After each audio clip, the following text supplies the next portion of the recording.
आज हम लोग एक नए वक्र के बारे में चर्चा करेंगे जिसे प्रोडक्शन पॉसिबिलिटी कर्व के नाम से हम लोग जानते हैं। उत्पादन संभावना वक्र। जैसा कि नाम से ही स्पष्ट है, यह एक ऐसा वक्र है जिसमें हम उत्पादन की संभावनाओं को व्यक्त करते हैं। इस वक्र में हम दो वस्तुओं को लेते हैं और ये मानते हैं कि दो वस्तुओं का उत्पादन किया जा रहा है और इसमें कुछ निश्चित संसाधनों को लगाया जा रहा है। और एक अच्छे उदाहरण के रूप में हम लोग पूरी अर्थव्यवस्था को दो वस्तुओं के उत्पादन के रूप में लेते हैं। एक वस्तु को हम पब्लिक गुड्स कहते हैं, सार्वजनिक वस्तुएं, और दूसरे को हम निजी वस्तुएं कहते हैं, प्राइवेट गुड्स। और यहाँ हम मान के चल रहे हैं कि अर्थव्यवस्था में किसी निश्चित समय पर अर्थव्यवस्था में जितने साधन हैं, संसाधन हैं जिनसे हम वस्तुओं का उत्पादन कर सकते हैं, उन्हें यदि हम सार्वजनिक वस्तुओं और निजी वस्तुओं पर व्यय करें तो इन वस्तुओं की हम कितनी मात्रा उत्पादित कर सकते हैं, इसकी कितनी संभावना है। कितनी मात्रा तो हमें निर्धारित करना होगा कि सार्वजनिक वस्तुओं की कितनी मात्रा उत्पादित की जाएगी और निजी वस्तुओं की कितना मात्रा उत्पादित की जाएगी। यहाँ हम उत्पादन संभावना वक्र को समझाने के लिए इस प्रकार से सार्वजनिक और निजी वस्तुओं का उपयोग कर रहे हैं। वैसे किसी भी दो वस्तु का उपयोग करके इस वक्र को समझाया जा सकता है।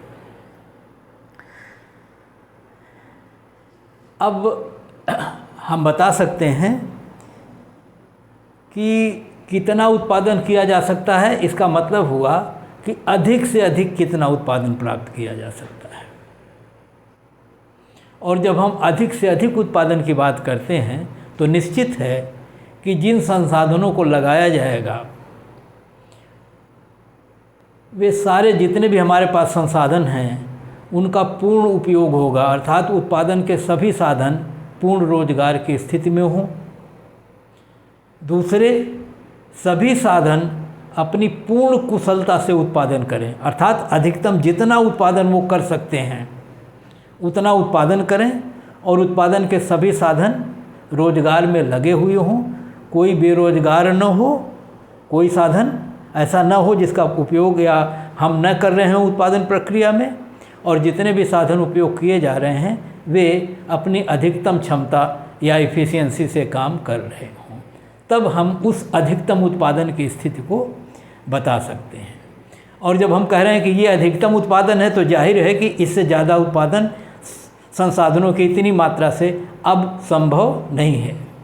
एक प्रकार से ये उत्पादन की सीमा होगी, अधिकतम सीमा। और इसलिए इसके और नाम हैं और वो हैं production possibility boundary, production possibility frontier. और जब हम इनको वक्रों से दिखाते हैं तो कहते हैं प्रोडक्शन पॉसिबिलिटी कर्व। तो मेरे कहने का मतलब आप ये तीनों नाम जाने, प्रोडक्शन पॉसिबिलिटी, चाहे फ्रंटियर कहें चाहे बाउंड्री कहें, हिंदी में दोनों का अर्थ होता है सीमा, हद, अधिक से अधिक कितना उत्पादन हो सकता है। और जब हम उनको वक्र के रूप में, क्योंकि ये वक्र के स्वरूप के बनते हैं, और जब हम उनको वक्रों के रूप में दिखाते हैं, वक्र के रूप में दिखाते हैं, तो हम इसको कह देते हैं प्रोडक्शन पॉसिबिलिटी कर्व। तो तीनों नाम से आप अभिहित हों, जानकारी में आपके हों। और अब हम उसकी चर्चा करें। देखें, यहाँ हमने एक वक्र बनाया है पहले इस वक्र पर कुछ आपको समझा दें तो इसे समझने में आपको ज़्यादा सुविधा होगी। ये एक देखिए y अक्ष पर है, इस पर हमने क्वांटिटी ऑफ प्राइवेट गुड्स लिया है। मतलब संसाधनों को यदि हम केवल प्राइवेट गुड्स पर उत्पादन पर लगा दें तो कुल उत्पादन O से लेके P तक किया जा सकता है। अर्थात जितने संसाधन अर्थव्यवस्था में हैं सारे संसाधनों को केवल निजी वस्तुओं के उत्पादन पर लगाया जाए तो निजी वस्तुओं के उत्पादन की कुल मात्रा OP हो सकती है। और यदि केवल सार्वजनिक वस्तुओं पर लगाया जाए, उसको हमने x अक्ष पर दिखाया है, तो उनकी कुल मात्रा हो सकती है O से लेके P डैश तक। ये P है और ये P डैश है। और अगर दोनों साधनों से कुछ उत्पादन निजी वस्तु का करें, कुछ उत्पादन सार्वजनिक वस्तु का करें और दोनों वस्तुओं को हम करें तो कई सारे विकल्प कई हो सकते हैं। इतना निजी, इतना सार्वजनिक, फिर बदल दीजिए, निजी को घटाइए, उसको बढ़ाइए, या उसको बढ़ाइए, उसको घटाइए। इस प्रकार से बहुत सारे ऐसे कम्बिनेशन हो सकते हैं, संयोग दोनों वस्तुओं के, जिनको साधनों की इस मात्रा से उत्पादित किया जा सकता है। अगर हम उन सारे संयोगों को मिला के एक वक्र बनाएं तो ये देखें P से लेके ये P, ये जो वक्र बन रहा है इसको P डैश, यहाँ एक सिरा P है, एक सिरा P डैश है, P डैश कहते हैं। और इसी वक्र का नाम है उत्पादन संभावना वक्र। और हम देख रहे हैं कि ये बता क्या रहा है, ये यही बता रहा है कि यदि हम सारे संसाधनों को निजी वस्तुओं और सार्वजनिक वस्तुओं के उत्पादन पर लगाएं और दोनों वस्तुओं की मात्राएं हम प्राप्त करें तो इस प्रकार से हम दोनों वस्तुओं के असंख्य संयोगों को प्राप्त कर सकते हैं। उन असंख्य संयोगों को यदि हम दिखाएं, प्रदर्शित करें तो इसी वक्र को हम उत्पादन संभावना वक्र कहते हैं। क्योंकि ये वक्र उत्पादन की उन संभावनाओं को दिखाता है जिनको हम दिए हुए संसाधनों से प्राप्त कर सकते हैं। इस नाते ये संभावना वक्र हुआ। और जैसा कि हमने पहले बताया कि ये उस अधिकतम उत्पादन को बताता है जो इन संसाधनों से प्राप्त हो सकता है, संभव हो सकता है। इसलिए उत्पादन की ये सीमा है, इससे अधिक उत्पादन संभव नहीं है। इस नाते हम इसको प्रोडक्शन पॉसिबिलिटी, फ्रंटियर या बाउंड्री के नाम से भी जानते हैं। अब यहाँ देखें, इसका मतलब है कि ये P डैश वक्र क्या है? P डैश उत्पादन संभावना वक्र है जो ये प्रदर्शित करता है किसको? निजी वस्तुओं और सार्वजनिक वस्तुओं, या आप कह सकते हैं जिनको भी आप दिखाएंगे, दो वस्तुओं के उन विभिन्न संयोगों को प्रदर्शित करता है जिनको संसाधनों की किसी दी हुई मात्रा से प्राप्त किया जा सकता है। उसके पीछे छिपा हुआ है कि बशर्ते इन संसाधनों, जो भी संसाधन हमें दिए हुए हैं, उनका पूर्ण उपयोग हो, जितने साधन हैं सब रोजगाररत हों, उनको उत्पादन प्रक्रिया में प्रयुक्त किया जाता हो और सब अपनी पूरी क्षमता से, इफ़िशियंसी से काम करते हों, तो ये अधिकतम उत्पादन हमें मिलेगा। और इसको यदि हम इस वक्र से दिखाएं तो ये वक्र P डैश आकार का होगा। इसे हम प्रोडक्शन पॉसिबिलिटी कर्व कहेंगे या प्रोडक्शन पॉसिबिलिटी फ्रंटियर या बाउंड्री कहेंगे। इस वक्र को हम अब और दिखा लें। इस वक्र पर अगर हम दो बिंदु लें, जैसे लिया A बिंदु और B बिंदु, अर्थात A संयोग है और B संयोग है, और A संयोग का मतलब हुआ कि इस निजी वस्तु की मात्रा है OC 0 और सार्वजनिक वस्तु की मात्रा है OG 0। और अगर B बिंदु पर लें तो हम देखते हैं प्राइवेट गुड्स की मात्रा है OC 1 और इसकी मात्रा है OG 1। ये केवल मेरे कहने का मतलब है, इसका मतलब है कि A से जब हम B पर जाएंगे तो इसकी इतनी मात्रा घट जाएगी डेल्टा C के बराबर, C0 से लेके C1 तक, और इसके स्थान पर सरकारी या जो सार्वजनिक वस्तुएं हैं उनका उत्पादन G0 से G1 तक बढ़ जाएगा। तो जब हम एक वस्तु की मात्रा घटाएंगे तो दूसरी वस्तु की मात्रा तभी बढ़ा सकते हैं, अन्यथा संभव नहीं है। कहने का मतलब है कि उत्पादन संभावना के एक संयोग बिंदु से जब हम दूसरे बिंदु पर जाएंगे तो एक वस्तु की मात्रा हमें छोड़नी पड़ेगी और उसके स्थान पर दूसरे वस्तु की मात्रा बढ़ेगी। यहीं पर एक और शब्द का प्रयोग हम कर लें, आगे कभी विस्तार से चर्चा कर लेंगे और आप में से तमाम लोग इसको जानते भी हैं, और वो है अपॉर्चुनिटी कॉस्ट, अवसर लागत। अवसर लागत का सेंस ये होता है कि यदि हम उत्पादन के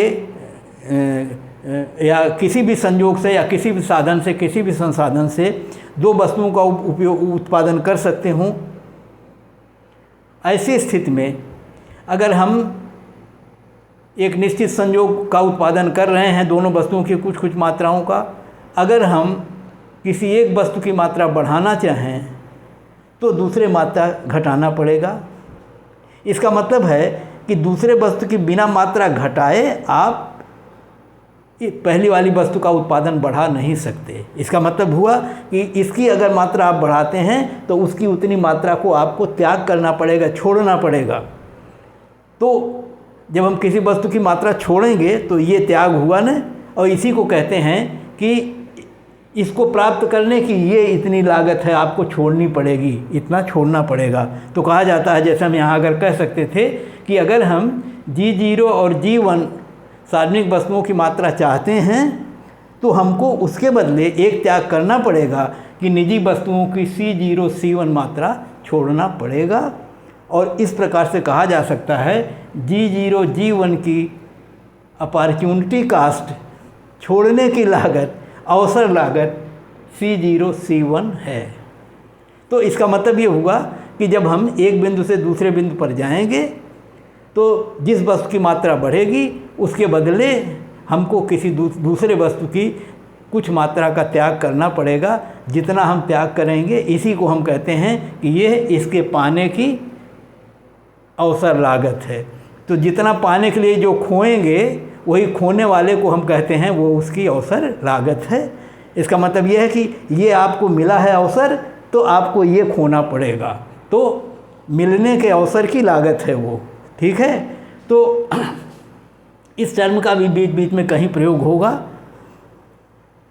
तो अब देखिए यहाँ पर क्या हो रहा है, ये P हमारी प्रोडक्शन पॉसिबिलिटी कर्व है या प्रोडक्शन पॉसिबिलिटी फ्रंटियर है। दो संयोग हमने इस पर A और B आपको दिखा दिए, और A B पर जितने संसाधन हैं सबका सब लगा दिए जाएंगे। उसके बाद उत्पादन जो होगा वो इस A बिंदु द्वारा निर्धारित होगा या B बिंदु द्वारा निर्धारित होगा। एक बिंदु हमने इस सीमा के बाहर लिया है D, और एक बिंदु इस सीमा के भीतर लिया है C। मतलब ये जो वक्र है ये बिंदु D वाला उसके बाहर है और ये जो C वाला बिंदु है इसके भीतर है। यहाँ पर जब प्रोडक्शन पॉसिबिलिटी कर्व की हम चर्चा करते हैं तो एक शब्द हमारे लिए और महत्वपूर्ण होता है, वो है स्केर्सिटी। स्केर्सिटी माने हम लोग जानते हैं दुर्बलता, दुर्लभता, सीमितता, हमारे पास वस्तु की सीमित मात्रा में होना। तो जब हम इस प्रोडक्शन पॉसिबिलिटी फ्रंटियर की बात करते हैं तो जो हमारे पास साधन दिए हुए हैं वो हमें ध्यान रखना चाहिए, वो दुर्लभ हैं, वो असीमित मात्रा में हमारे पास नहीं है, और उन्हीं दुर्लभ साधनों से ही हमें दोनों वस्तुओं का उत्पादन करना है, और उनसे हम अधिकतम उत्पादन उतना कर सकते हैं जो PP' संभावना वक्र पर हैं। अगर इसके बाहर कोई संयोग है तो जाहिर है कि ज़रा देख सकते हैं आप कि मान लीजिए अगर मैं कहता कि इस सिधाई पर यह संयोग है, तो ऐसी स्थिति में हम पाएंगे कि इस ये जो PP' वक्र है इसके बाहर का जो संयोग है उसको इतने संसाधनों से प्राप्त नहीं किया जा सकता। क्यों? क्योंकि हमने देखा है कि ए तक ही हमारे सारे संसाधन खत्म हो गए हैं जब व्यक्तिगत निजी वस्तुओं की मात्रा इतनी है और सार्वजनिक वस्तुओं की मात्रा इतनी है। और अगर अब इसके आगे हम बढ़ते हैं तो सार्वजनिक वस्तुओं का उत्पादन बढ़ाना पड़ेगा, और सार्वजनिक वस्तुओं तब तक बढ़ नहीं सकता जब तक कि निजी वस्तु का उत्पादन घटे न, और अगर निजी का घटेगा तो हम यहाँ पहुँच नहीं सकते।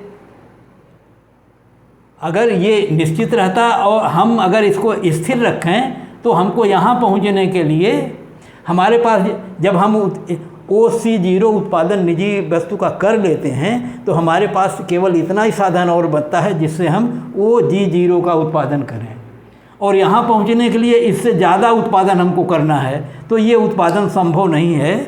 और संभव इसलिए नहीं है क्योंकि हमारे पास साधन सीमित हैं। तो यहाँ पर साधनों की दुर्लभता एक हमारी सीमा है, और हम PP डैश वक्र के स्थित संयोगों से बाहर के किसी भी संयोग को प्राप्त नहीं कर सकते। तो ये सीमितता का अर्थ यहाँ पर है। अब दूसरा शब्द प्रश्न उठता है, एक और महत्वपूर्ण टर्म आ रहा है, वो है चॉइस। चॉइस माने चुनाव, चयन करना। चयन करना का मतलब ये हुआ कि हमको अब इस PP डैश और उसके भीतर जो संयोग हैं, बाहर के तो संयोग को हम प्राप्त नहीं कर सकते, लेकिन PP वक्र पर जो संयोग है वो हम प्राप्त कर सकते हैं, और उसके भीतर जो संयोग है वो भी प्राप्त कर सकते हैं। इसका मतलब हम C संयोग को भी प्राप्त कर सकते हैं और A को भी B को भी। लेकिन होगा क्या, A और B को जब प्राप्त करेंगे तो ये उत्पादन की अधिकतम स्थिति होगी। जब सभी संसाधनों को रोजगार में लगा दिया जाएगा और वो अपनी पूरी क्षमता, दक्षता, एफिशिएंसी से काम करेंगे। लेकिन अगर कुछ साधन रोजगार में न लग पाएँ या बेरोजगारी की स्थिति हो, चाहे वो पूंजीगत साधन हो, चाहे वो श्रमिक से संबंधित साधन हो, कच्चे माल हो, जो भी अर्थव्यवस्था में जितनी भी प्रक्रिया में जो कुछ भी इनपुट लगता है उनमें से कुछ भी अगर अप्रयुक्त हैं तो हम यहाँ नहीं पहुँच सकते। इसका मतलब है तब हम भीतर कहीं उत्पादन करेंगे, और सामान्य स्थितियाँ हम देखते हैं ऐसे ही होती हैं। तो इसका अर्थ ये हुआ कि एक विकल्प ये है कि हम इस रेखा पर, वक्र के पर स्थित किसी संयोग का उत्पादन करें, स्थित संयोग का, या हम उस क्षेत्र के भीतर करें। तो क्षेत्र के भीतर के भी किसी संयोग को हम चुन सकते हैं। और ऐसा कई बार, इसलिए देखिए ये तो हो गया चुनाव की समस्या, हमें कितना चुनना है, PP डैश पर या उसके भीतर का कोई संयोग चुनने की हमारे ऊपर एक से कह सकते हैं जिम्मेदारी है।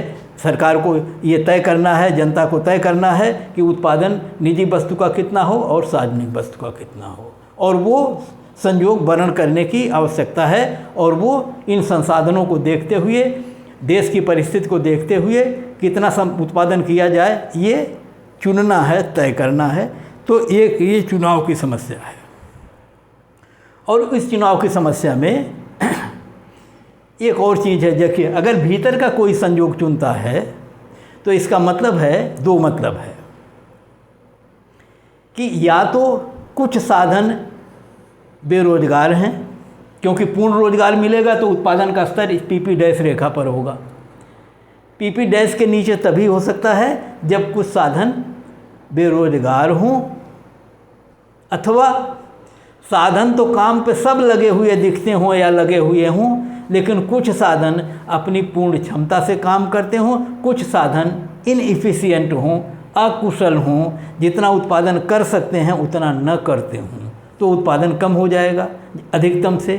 तो ऐसी स्थिति में इस चुनाव की समस्या के साथ एक और टर्म जुड़ता है, इफ़िशियंसी की, कार्यक्षमता का, दक्षता का। अगर साधन दक्ष हैं और पूरी दक्षता से काम करते हैं तो हम उस फ्रंटियर तक पहुंच सकते हैं, और अगर साधन इनएफिशिएंट हैं, कम दक्षता है, उत्पादन क्षमता उनकी कम है, तो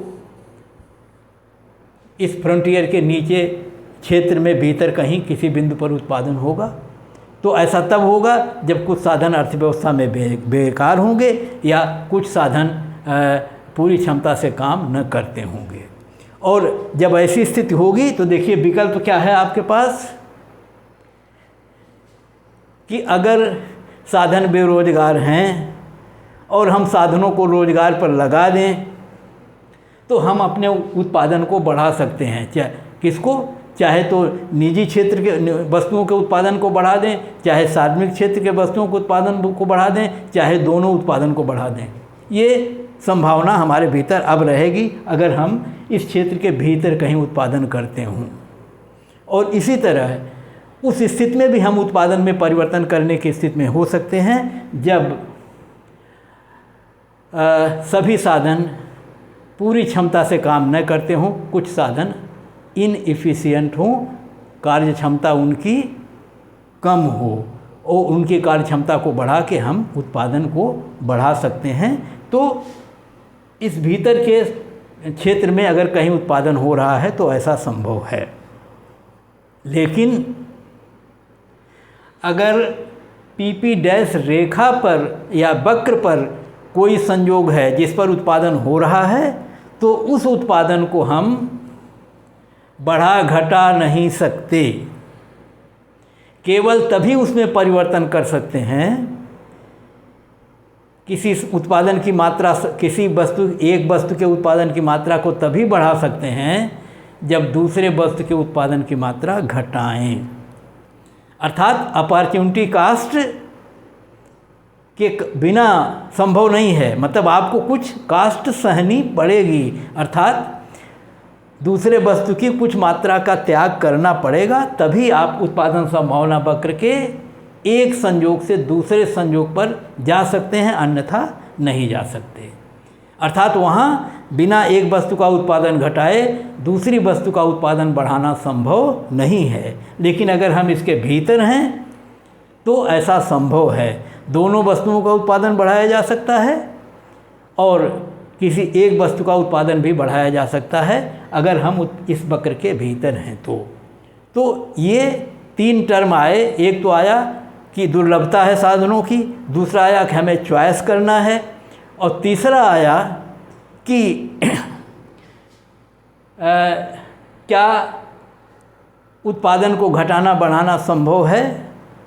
तो हमने कहा कि यदि हम इसके भीतर हैं तब तो बढ़ाना घटाना संभव है, लेकिन हम फ्रंटियर लाइन पर अगर कोई संयोग है तब तो बिना किसी एक वस्तु की मात्रा को घटाए दूसरे वस्तु की मात्रा को बढ़ाया नहीं जा सकता।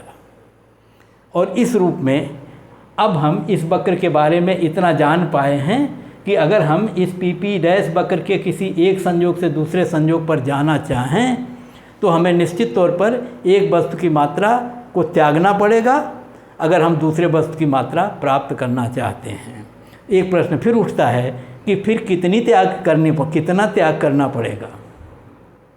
तो यहाँ पर कहा जा रहा है कि ये बढ़ती हुई अपॉर्चुनिटी कास्ट या बढ़ती हुई अवसर लागत का नियम यहाँ लागू होगा, जिसका कहने का मतलब ये हुआ कि अगर आप निरंतर सार्वजनिक वस्तुओं की मात्रा बढ़ाएं, इस वक्र पर स्थित वस्तुओं की मात्रा बढ़ाएं और इसकी मात्रा घटाएं तो आपको निरंतर ये जो वस्तु है प्राइवेट गुड्स है जिसको घटा रहे हैं आप, इसकी बढ़ती हुई मात्राओं का बलिदान या त्याग आपको करना पड़ेगा। अर्थात निरंतर X वस्तु, ये सार्वजनिक वस्तु की मात्रा बढ़ाने पर जो आपको त्याग करना पड़ेगा निजी वस्तु का, या जो आपकी अपॉर्चुनिटी कास्ट होगी वो बढ़ती हुई होगी।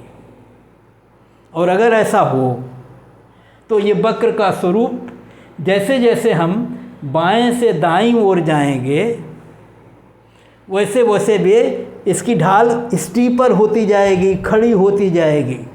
यहाँ देखिए पहले ये फ्लैट सी रहेगी।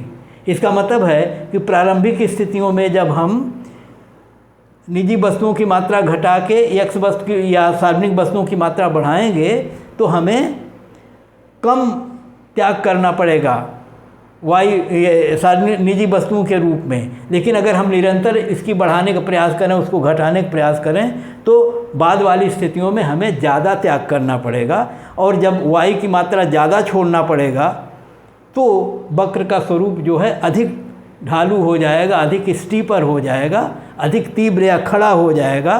तो इस तरह से वक्र का स्वरूप पहले तो अपेक्षाकृत चपटा या फ्लैट होगा और उसके बाद उसकी ढाल खड़ी होगी। तो उत्पादन संभावना वक्र का स्वरूप ऐसे बनेगा, पहले हल्की ढाल और उसके बाद एकदम खड़ी ढाल। और ये इसलिए होगा क्योंकि अगर अपॉर्चुनिटी कास्ट की भाषा में कहें, अवसर लागत की भाषा में कहें, तो हम कहेंगे क्योंकि सार्वजनिक वस्तुओं की अवसर लागत निजी वस्तुओं की कटौती के रूप में निरंतर बढ़ेगी। और ऐसा अगर हमको दिखाना है तो ये वक्र हमको खड़ी ढाल वाला ही होगा। इस नाते इसका ढाल निरंतर, जैसे जैसे हम बाएं से दाईं ओर बढ़ेंगे, ये निरंतर इसकी ढाल खड़ी या स्टीप होती जाएगी। तो इस वक्र का पूरा स्वरूप हमारी समझ में आ गया। और 3 जो टर्म आए थे ये हमने यहाँ लिखा हुआ, एक स्केर्सिटी थी, एक चॉइस थी और एक अपॉर्चुनिटी कास्ट थी। तीनों का शब्द हमारी समझ में आ गया। और यहाँ पर ब्लैक बोर्ड पर मैंने जानबूझ के थोड़ा सा लिखा है और थोड़ा जूम करके आप उसको पढ़ पाएंगे तो जो कंटेंट है इस इतना जो हमने पढ़ाया है उसको यहाँ लिखा हुआ, वही जो लिखा है वही हमने आपको पढ़ाया है। और यहाँ से फिर देख के फिर आपको रिवाइज कर सकते हैं। और ऐसा अगर कहीं असुविधा होती है तो कई बार आपको वीडियो देखना पड़ेगा। मतलब ये संयोग है। यहाँ पर देखिए ये एक शब्द लिखा हुआ है, अटेनेबल कॉम्बिनेशन। अनअटेनेबल, अटेन माने होता प्राप्त करना, अनअटेबल माने जिसे आप प्राप्त नहीं कर सकते। तो इसका मतलब है जो PP डैश वक्र के बाहर का संयोग है, जैसे D है, तो ये अप्राप्य संयोग है। इस संयोग को हम अपने संसाधनों से प्राप्त नहीं कर सकते क्योंकि साधन दुर्लभ हैं। और जो प्राप्त कर सकते हैं वो या तो PP डैश पर हैं या इसके भीतर हैं। तो ये लिखा हुआ अटेनेबल कॉम्बिनेशंस, प्राप्त किए जा सकने वाले संयोग, वो PP डैश के सारे संयोग और इस क्षेत्र के भीतर का कोई भी संयोग, उसे आप प्राप्त कर सकते हैं। फिर हमने दिखा दिया कि कब उत्पादन बढ़ा सकते हैं, कब घटा सकते हैं बिना एक दूसरे को छेड़े हुए। ऐसा तब होगा जब हम इस क्षेत्र के भीतर का संयोग कहीं उत्पादन कर रहे होंगे। लेकिन अगर हम PP डैश वाले वक्र के किसी संयोग को लिए हैं तो बिना एक वस्तु के उत्पादन को घटाए दूसरे वस्तु के उत्पादन को बढ़ा नहीं सकते। और फिर हमने दिखाया इस वक्र का स्वरूप कैसा होगा, इसकी ढाल कैसी होगी, वो समझ लिए। अब एक चीज़ ध्यान देने योग्य है, वो ये है कि क्या PP डैश पर अगर हम हैं तो क्या ऐसी कोई स्थिति हो सकती है जिसमें हम वस्तुओं का उत्पादन बढ़ा सकते हों? तो वो केवल एक ही स्थिति है। यहाँ पर एक और प्रकार से इस समस्या को समझाने का प्रयास किया गया है कि जैसे हमको क्या क्या अब करना है। हमको एक बात ये करना है कि उत्पादन कितना किया जाए, अर्थात हम कितनी सार्वजनिक वस्तुओं का उत्पादन करें, कितनी निजी वस्तुओं का उत्पादन करें, इसका निर्धारण कैसे करें। और फिर दूसरा एक और सवाल उठता है कि जो प्रोडक्शन हो वो इफ़िशियंसी उसकी देखें हम कि जो उत्पादन हो रहा है अगर वो कुशलतम उपयोग के माध्यम से हो रहा है तो अधिकतम हो रहा है, और अगर नहीं है, इनएफिशिएंट है, तो अधिकतम से कम होगा। और एक तीसरी स्थिति है कि जिसमें तो ये सीमा के अंदर वाले संयोग तो हम दोनों बता दिए, अनएम्प्लॉयड साधनों का भी दिखा दिए और इनएफिशिएंट साधनों का भी दिखा दिए। अब हमारी जो समस्या है वो तीसरी समस्या है कि क्या उत्पादन को बढ़ाया जा सकता है। तो हमने बता दिया कि केवल एक स्थिति में बढ़ाया जा सकता है। कब? जब हम उत्पादन के साधनों की इफ़िशियंसी बढ़ा दें। उत्पादन के साधनों की इफ़िशियंसी एकाएक नहीं बढ़ती है। उत्पादन के साधनों की इफ़िशियंसी बढ़ाने के लिए आपको टाइम चाहिए, क्योंकि उनको आपको योग्यता बढ़ानी पड़ेगी, उनकी कार्य क्षमता बढ़ानी पड़ेगी, उनके शिक्षा में सुधार करना पड़ेगा, स्वास्थ्य के सुधार में करना पड़ेगा, टेक्नोलॉजी में सुधार करना पड़ेगा, देश के पूरी अधोसंरचना में आपको परिवर्तन वृद्धि करनी पड़ेगी और नए आविष्कार करने पड़ेंगे। ये सब जब करने पड़ेंगे तो इसमें समय लगता है। तो लेकिन ये संभव है और इसी प्रक्रिया को हम आर्थिक विकास कहते हैं। आर्थिक विकास का मतलब हम उत्पादन के संसाधनों से पहले की तुलना में अधिक उत्पादन करने की स्थिति में हूँ, और ऐसा तभी संभव है जब उत्पादन की टेक्नोलॉजी सुधरे, उत्पादन के वही साधन सुधरी हुई मशीनों से, सुधरी हुई टेक्नोलॉजी से पहले की तुलना में ज़्यादा उत्पादन करने की स्थिति में आ जाएं। तो आर्थिक विकास एक ऐसी चीज़ है जिसको यदि हम करें तो हम उन्हीं संसाधनों से पहले की तुलना में ज़्यादा उत्पादन कर सकते हैं। अर्थात होगा क्या तब, इस उत्पादन संभावना वक्र को हम आगे सरका सकते हैं। अर्थात जितने हमारे संसाधन थे उसी संसाधनों से हम पहले की तुलना में ज़्यादा उत्पादन कर सकते हैं। और ये तभी होगा जब इकोनॉमिक ग्रोथ हो, आर्थिक विकास हो अर्थव्यवस्था में, और इसमें समय लग सकता है, लगेगा। तो दीर्घकालीन स्थितियों में जब हम आर्थिक विकास कर सकते हों और जब हम इस तरह के सारे परिवर्तन करने की स्थिति में हों, सारे स्ट्रक्चरल संरचनात्मक परिवर्तन संभव हों, तकनीक, उत्पादन की तकनीक में हम सुधार कर सकते हों, प्रगति कर सकते हों, ऐसी स्थितियों में उत्पादन के संसाधनों की उसी मात्रा से हम उत्पादन को बढ़ा सकते हैं। लेकिन पहले बिना उसके ये संभव नहीं था। तो एक उत्पादन या कह लीजिए आर्थिक विकास होने पर इस संभावना वक्र को ऊपर विवर्तित किया जा सकता है दाईं तरफ। ये देखिए हमने दिखाया कि पहले वाला पीपी डैश है और उत्पादन ग्रोथ, अगर आर्थिक समृद्धि अर्थव्यवस्था में आ जाए तो इस पीपी डैश उत्पादन संभावना वक्र को और दाईं ओर आगे बढ़ाया जा सकता है। और अगर दाईं ओर आगे बढ़ेगा तो ऐसे तमाम संयोग जो पहले इस उत्पादन संभावना के बाहर थे और जिनको हम संसाधनों की दुर्लभता के कारण प्राप्त नहीं कर सकते थे, उन संयोगों को भी हम उत्पादित करने की स्थिति में आ जाएंगे। और ऐसा ये कि जो डी बिंदु था, उस डी बिंदु को हमने देखा है यहाँ कि वो डी बिंदु जो है अब हमारी इस दूसरे वक्र जो P1 डैश है, जो आर्थिक विकास के कारण वक्र हमारा शिफ्ट होकर आगे दाहिनी ओर बढ़ गया है, उसके कारण वो संयोग जो डी संयोग था जिसको हम पहले नहीं प्राप्त कर सकते थे, अब हम उसको प्राप्त कर सकते हैं। लेकिन ऐसा तभी होगा जब अर्थव्यवस्था में आर्थिक समृद्धि में बढ़ोतरी होगी। तो आर्थिक विकास का एक ये प्रभाव होगा कि हम उत्पादन संभावना वक्र को आगे बढ़ा सकते हैं, अन्यथा नहीं होगा ऐसा। तो ऐसा जब होगा तो ये देखिए, ये दिखा कि ये शिफ्ट होके आगे जाएगा।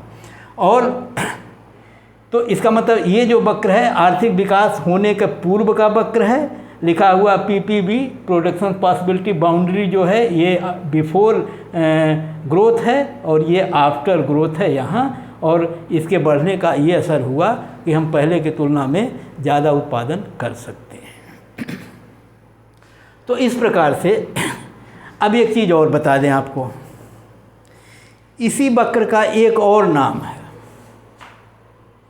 और वो नाम है ट्रांसफॉर्मेशन कर्व। ध्यान रखिएगा, जो प्रोडक्शन पॉसिबिलिटी कर्व है उसका दूसरा नाम है ट्रांसफॉर्मेशन कर्व, हिंदी में कहते हैं रूपांतरण वक्र। क्यों कहते हैं ये बता दें आपको। देखिए सीधा समझ लीजिए, ये जो वक्र है इसके जब हम A बिंदु से B बिंदु पर जा रहे हैं तो निजी वस्तुओं की इतनी मात्रा C0 C1 कम हो जा रही है और उनकी जगह क्या हो रहा है, सार्वजनिक वस्तुओं की मात्रा G0 G1 बढ़ जा रही है। तो निजी वस्तुएं उत्पादित नहीं हुई, उनकी जगह पर सार्वजनिक वस्तुएं उत्पादित हुई। और अगर हम इसको दूसरी भाषा में कहें तो हम कह सकते हैं कि संसाधनों की उसी मात्रा से जितनी हम निजी वस्तुएं उत्पादित कर रहे थे उनको हमने सार्वजनिक वस्तुओं के रूप में बदल दिया या रूपांतरित कर दिया। अर्थात एक वस्तु को दूसरी वस्तु के रूप में रूपांतरित कर दिया, बदल दिया। और क्योंकि ये इस वक्र के ऊपर प्रदर्शित हो रहा है, जब हम A से B पर जाते हैं तो सार्वजनिक वस्तु की इतनी मात्रा रूपांतरित होके G0 G1 सार्वजनिक वस्तुओं के रूप में प्राप्त हो जाती है। इस नाते हम इसको रूपांतरण वक्र भी कह सकते हैं। एक बिंदु से जो दूसरे बिंदु पर हम जाते हैं तो एक वस्तु की मात्रा को दूसरे वस्तु की मात्रा के रूप में परिवर्तित कर दिया जाता है या हो जाती हैं। इस नाते इस वक्र का नाम रूपांतरण वक्र है। यहाँ पर ये ध्यान रखें आप, ऐसा नहीं होता कि y वस्तु को ही रूपांतरित कर दिया गया है, ऐसा नहीं होगा। y वस्तु जितनी उत्पादित होती थी अब वो उत्पादित नहीं होगी, उसके स्थान पर दूसरी वस्तु x कह लें या हम सार्वजनिक वस्तु कह लें, उसका उत्पादन हो जाएगा, उसी वस्तु का रूप नहीं बदलेगा, ये ध्यान रहे। तो रूपांतरण का अर्थ इस अर्थ में है कि एक वस्तु के स्थान पर दूसरे वस्तु का उत्पादन शुरू हो जाता है। इसको हम कह सकते हैं कि वस्तुओं का रूपांतरण हो गया है। इस नाते इस वक्र का नाम रूपांतरण वक्र भी है।